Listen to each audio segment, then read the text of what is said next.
Hi guys, from this month's BBC Good Food magazine, I made this chicken and chorizo ragu and it was so delicious and straightforward. Perfect for a weekday dinner.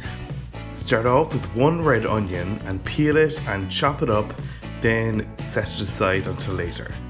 Then take a scales and a bowl and reset it to 0 so you can weigh out 80 grams of these sun-dried tomatoes. I'm just using ones from a jar, it's no big deal. Then dump them out onto a chopping board and chop them up really coarsely. Then pile them back into their bowl and set them aside until later. Now the recipe calls for 2 cloves of garlic that's finely grated or finely chopped.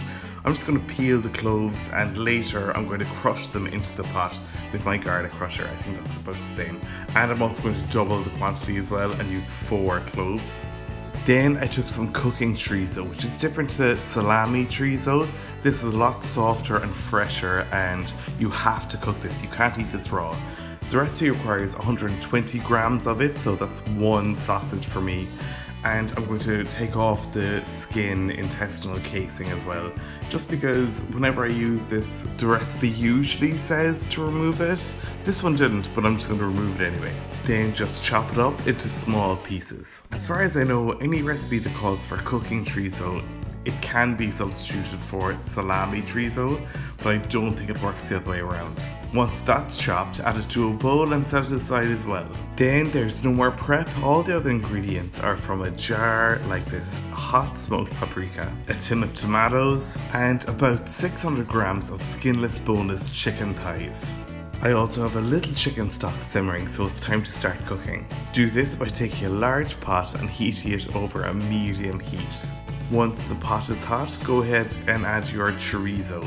Stir them about and let them cook so that they will release their oil for about 5 minutes over a medium heat, or until they go nice and kind of charred around the edges. Once they've been cooking for about 5 minutes and are looking something like this, go ahead and add in your diced onion. Stir them occasionally for another 5 minutes until the onions have really softened. Then I chose to crush the garlic cloves straight into the pot with a garlic crusher, one by one, but if you want you can finely grate them all ahead of time or finely chop them. Just stir them in really well and let them cook for 2 minutes before you go in with your chopped sun-dried tomatoes and a teaspoon or maybe a teaspoon and a half of hot smoked paprika.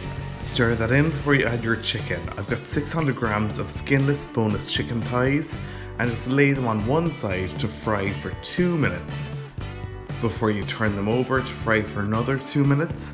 Then pour over a tin of chopped tomatoes and 100 milliliters of chicken stock. Then stir everything up until all the chicken pieces are nicely coated with that tomatoey mixture. Then clamp the lid on, let it cook over a low heat for 40 minutes. 40 minutes later, take off the lid and stir it up one more time before you serve it at the table.